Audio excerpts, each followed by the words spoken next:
बहुत स्वागत है आपका। आप देख रहे हैं आपकी आवाज, आपके साथ मैं हूं राम मोहन शर्मा और आज चर्चा करेंगे चुनावी नतीजों पर, क्योंकि मध्य प्रदेश की दोनों सीटों पर हाथ के दावों की तो हवा निकल गई और कमल खिल गया। लेकिन इस जीत के पीछे क्या क्या छिपा हुआ है, इसे भी समझना जरूरी है। चर्चा इसी बात पर होगी कि बीजेपी जीती तो क्यों जीती और कांग्रेस को हार मिली तो क्यों। क्या यह बीजेपी के विकास पर जनता की मोहर है या फिर एक मजबूत विकल्प की कमी का असर है।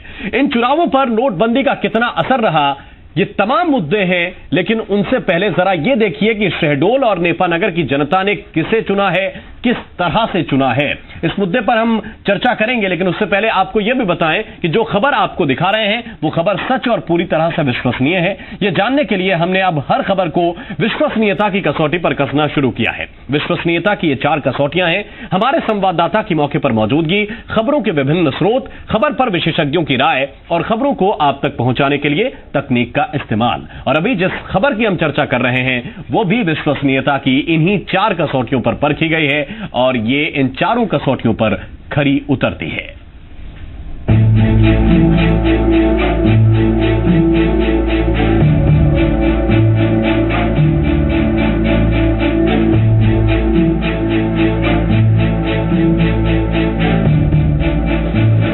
शहडोल और नेपानगर उपचुनाव के नतीजे आ गए। नतीजे बीजेपी के पक्ष में। दोनों सीटों पर बीजेपी ने फतह हासिल की है। जीत का स्वाद कितना मीठा है, खुद मुख्यमंत्री शिवराज सिंह चौहान की जुबानी सुनिए। ये जनता का आशीर्वाद है, आपका परिश्रम है, मोदी जी की प्रामाणिकता है, उनके ऊपर जनता का विश्वास है और प्रदेश की सरकार ने जो काम किए हैं अपने विकास के और प्राणों से कार्य जनता के कल्याण के लिए, उस कल्याण पर और विकास पर जनता ने समर्थन की मोहर लगाई है कि जो विकास करेगा हम उसके साथ रहेंगे।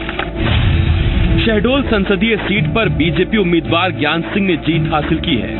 ज्ञान सिंह को 4,81,398 वोट मिले, तो कांग्रेस उम्मीदवार हिमाद्री सिंह को 4,21,015 वोट मिले। यानी बीजेपी के ज्ञान सिंह ने हिमाद्री सिंह को 60,383 वोटों से हरा दिया। यहाँ 15,066 वोट नोटा के खाते में गए हैं।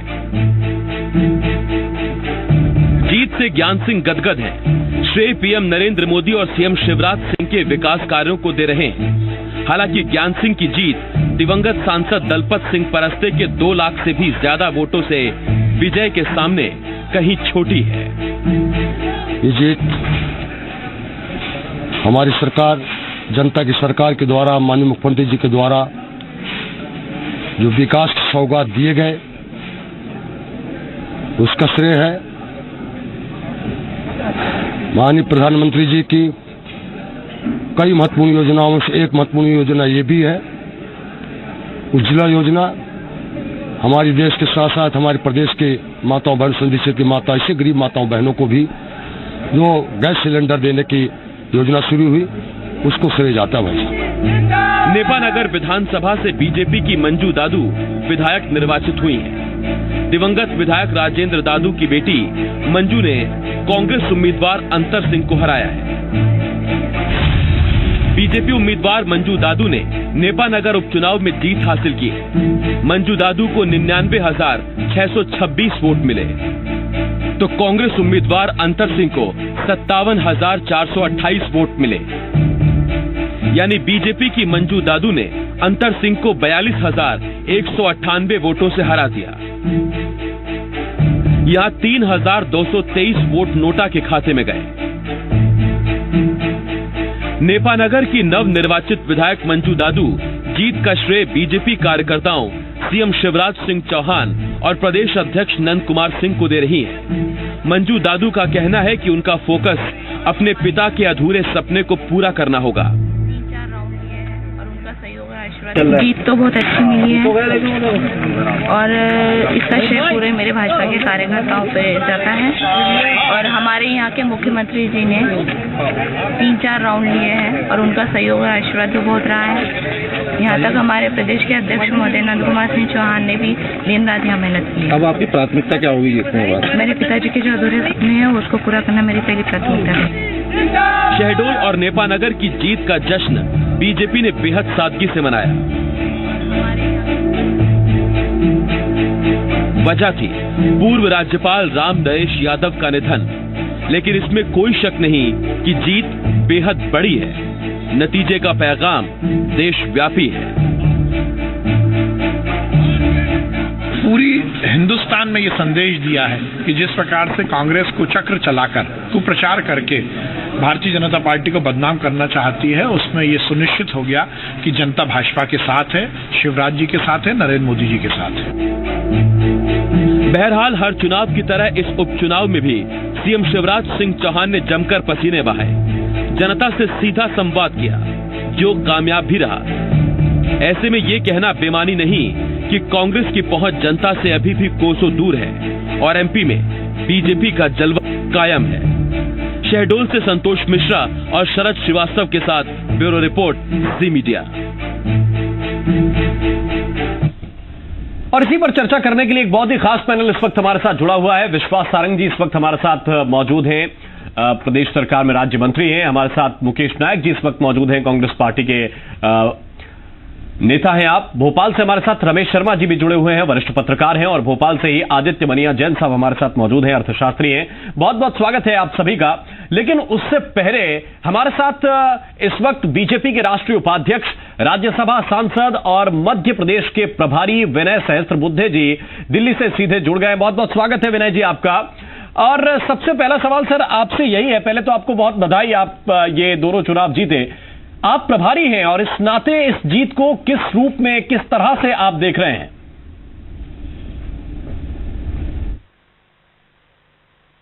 मध्य प्रदेश में भारतीय जनता पार्टी की सरकार के बनने के बाद, यानी 2018 के बाद जितने सारे उपचुनाव हुए विधानसभा के, वो हमने जीते ही हैं। लोकसभा के 2 उपचुनाव हुए, उसमें से झाबुआ हम जीत नहीं पाए और शहडोल में हमने बहुत मेहनत की। जनता तक हम पहुंचकर सारे विषयों को हमने रखा और जनता ने हमारे पीछे अपना जो भी मत है वो खड़ा कर दिया है, जनादेश हमें दिया है। तो मैं मानता हूं कि इस जीत के कारण भारतीय जनता पार्टी का सुशासन देने का प्रयास, संगठन की जनमानस पर एक मजबूत पकड़, और अभी के संदर्भों में अगर बोलना है तो विमुद्रीकरण के साथ जितनी सारी बातें समाचार पत्रों में और मीडिया में आ रही है, उस विषय में अपना मंतव्य जनता ने उजागर कर दिया है। जनता इस संदर्भ में जो सोचती है वो इस चुनाव में प्रकट हुआ है। मैं मानता हूं कि जनता ने मोदी जी की ये जो एक पहल है विमुद्रीकरण की। सर नोट बैन पे मैं वापस आता हूं आपके पास, लेकिन उससे पहले सर एक चीज मैं आपसे जानना चाहता हूं कि ये सरकार के काम का असर है या फिर संगठन आपका बड़ा मजबूत है? श्रेय किसको देंगे, सरकार को या संगठन को?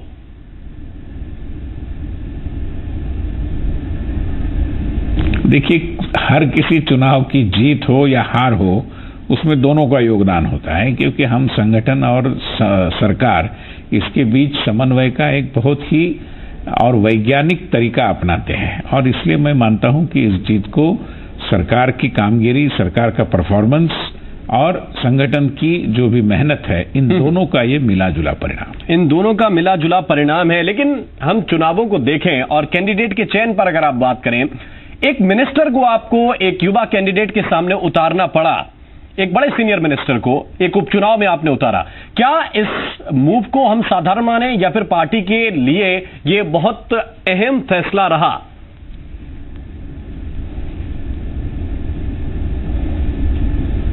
कोई साधारण बात है, ऐसा तो होता ही रहता है। देखिए, वहां पर एक असाधारण स्थिति निर्माण हुई थी। हमारे वहां के जो पूर्व सांसद थे, उनके निधन के पश्चात और जब ये सोचा गया कि वहां पर एक तगड़ा कैंडिडेट देना चाहिए और जो उसी समाज का हो, उसी क्षेत्र से भली भांति परिचित हो, तो स्वाभाविक रूप में मंत्री जी का नाम आया, तो उनके नाम के ऊपर सहमति बनी, तो उनको टिकट मिला। इसमें कोई असाधारण नहीं है, ये स्वाभाविक बात है। हम तो जीतने वालों को ही टिकट देंगे और उसी पद्धति से उम्मीदवारी दी गई और उन उम्मीदवारों का दोनों का नोट बैन एक बड़ा अहम मुद्दा था और नोट बैन के बाद ये माना जा रहा था कि ये भारतीय जनता पार्टी के लिए एक लिटमस टेस्ट की तरह है और ये पहला बड़ा टेस्ट था। इस मुद्दे का किस तरह से असर आप इन चुनावों पर देख रहे हैं?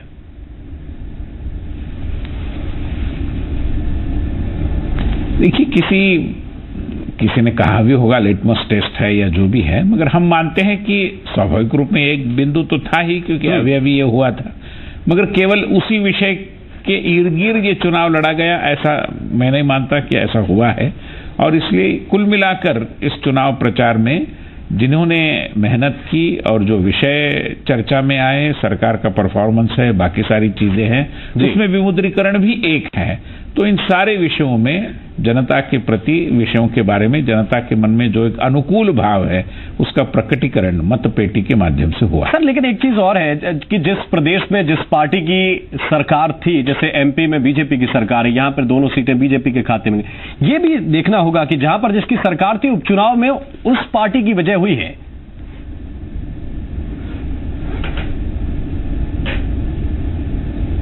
ये थोड़ा स्वाभाविक भी है, क्योंकि कई सरकारें अभी बनी हुई है, जैसे असम की सरकार है, पश्चिम बंगाल की है, तमिलनाडु की है, तो स्वाभाविक है कि उसी क्रम को दोहराया जाता है। विगत 6 महीने में ही जो सरकारें आई है उनके बारे में ऐसा होना एकदम समझने लायक है।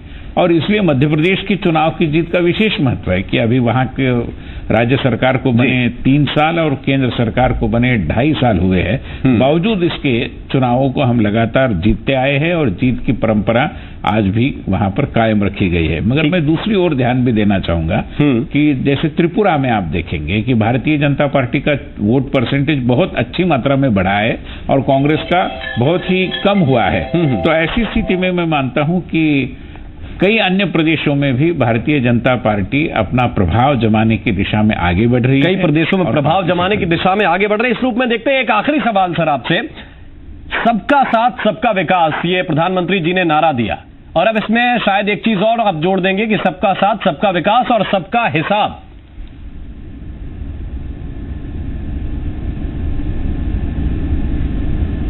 देखिए, सबका साथ और सबका विकास में सबका हिसाब तो आता ही है।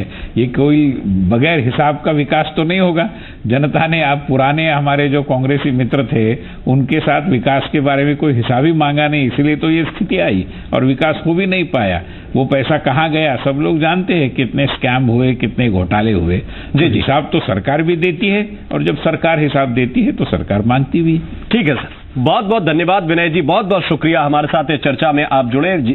विनय सहस्त्रबुद्धे जी इस वक्त हमारे साथ जुड़े थे, मध्य प्रदेश के प्रभारी राष्ट्रीय उपाध्यक्ष भारतीय जनता पार्टी, और कह रहे थे कि नोटबंदी का भी इस पर एक बड़ा असर है। और इन उपचुनावों से पहले एक बड़ा मुद्दा ये गर्म रहा क्योंकि नोटबंदी हाल में हुई थी। बार बार ये कहा जा रहा था कि नोट बदलने को लेकर जनता परेशान है और इस परेशानी को लेकर बीजेपी के लिए मुसीबत खड़ी हो सकती है, लेकिन ऐसा हुआ नहीं। एक रिपोर्ट आपको और दिखाते हैं।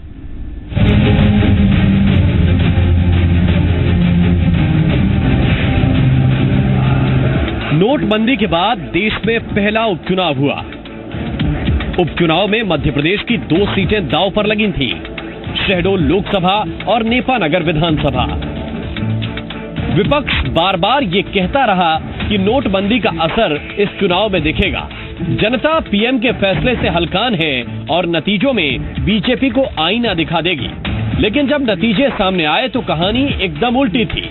शहडोल लोकसभा सीट पर बीजेपी के ज्ञान सिंह ने 60,000 वोट से जीत दर्ज की, तो नेपानगर विधानसभा सीट पर बीजेपी की मंजू दादू 42,000 से ज्यादा वोटों से विजयी हुई। ये नतीजे बता रहे हैं कि जनता परेशान तो है, लेकिन इस परेशानी से ज्यादा बड़ा मुद्दा करप्शन से लड़ाई है। जनता ने बता दिया कि काले धन और भ्रष्टाचार के खिलाफ लड़ाई में वो ऐसी परेशानियों को उठाने के लिए तैयार है। और हमारे प्रधानमंत्री जी के पीछे भी पूरा प्रदेश डट के खड़ा हो जाए, काले धन के खिलाफ, भ्रष्टाचार के खिलाफ आतंकवाद के खिलाफ और देश के विकास के लिए उनके जो अभियान चलेंगे, प्रदेश की जनता उनके साथ है। जनता के बीच कहा कि अब तुम्हारे ये नोट कागज के टुकड़े हो गए, जाओ परचून की दुकान पे नहीं चलेगा, सब्जी मार्केट जाओ नहीं चलेगा। लेकिन जनता ने उनके नोटबंदी के प्रचार को ऐसा करारा जवाब दिया कि कांग्रेस की मुंहबंदी हो गई। नतीजों के बाद छत्तीसगढ़ के मुख्यमंत्री रमन सिंह ने भी विपक्ष को आईना दिखाया। बहुत हल्ला कर रहे थे कि पब्लिक के अंदर विरोध होगा, आम आदमी परेशान है, दुखी है, मगर मध्य प्रदेश के दो बड़े इलेक्शन ने, शहडोल के इलेक्शन लोकसभा का, नेपानगर का इलेक्शन विधानसभा का, पूरी तरीके से माननीय प्रधानमंत्री जी के इस कदम के समर्थन में वोट पड़ा है और दोनों हमारे प्रत्याशी प्रचंड बहुमत के साथ जीते हैं। ये देश की जनता को मैसेज है मध्य प्रदेश के माध्यम से कि प्रधानमंत्री जी ने कदम उठाया है, उसके साथ पूरे देश की जनता खड़ी है। जनता के मूड का अंदाजा आप इस बात से भी लगा सकते हैं कि 8 नवंबर की रात को पीएम ने नोटबंदी का ऐलान किया और 19 नवंबर को शहडोल की जनता ने अपने उम्मीदवार के लिए वोट डाले। इन 10 दिनों में करेंसी की किल्लत सबसे ज्यादा थी। इन्हीं 10 दिनों में बैंक, एटीएम और पोस्ट ऑफिस के बाहर कतारें बहुत लंबी थी। जनता अगर वाकई हलकान होती तो नतीजा कुछ और भी हो सकता था। बीजेपी को मिली ये बम्पर जीत जनता की तरफ से मिले उस सर्टिफिकेट की तरह है, इसमें वो अपने लिए बहुत कुछ देख सकती है। मसलन शिवराज के चेहरे पर जनता लगातार भरोसा कर रही है। मध्य प्रदेश में बीजेपी का विकास का नारा अभी फीका नहीं पड़ा है और नोटबंदी पर हुई दिक्कत इतनी भी बड़ी नहीं है जितना कि करप्शन और भ्रष्टाचार। नोटबंदी का ये कदम जनता के बीच पार्टी को और मजबूत कर रहा है। शहडोल से शरद श्रीवास्तव के साथ ब्यूरो रिपोर्ट, ज़ी मीडिया। और यहाँ वक्त एक छोटे से ब्रेक का, लेकिन ब्रेक पर जाने से पहले आपको बता दें कि बहुत खास मेहमान हमारे साथ जुड़े हुए हैं और बहुत अहम चर्चा हम करने वाले हैं। विश्वास सारंग जी हमारे साथ बीजेपी के वरिष्ठ नेता हैं, मंत्री हैं भोपाल से। मुकेश नायक जी भी इस वक्त हमारे साथ जुड़े हुए हैं, वरिष्ठ नेता हैं कांग्रेस पार्टी के। रमेश शर्मा जी वरिष्ठ पत्रकार इस वक्त हमारे साथ हैं और अर्थशास्त्री, मार्केट एक्सपर्ट आदित्य मनिया जैन साहब हैं। इनसे चर्चा करेंगे। बहुत छोटा सा ब्रेक ले रहे हैं और ये ब्रेक इसलिए ताकि चर्चा में किसी तरह का कोई खलल ना पड़े। छोटा सा ब्रेक ले रहे हैं, तुरंत हाजिर होते हैं।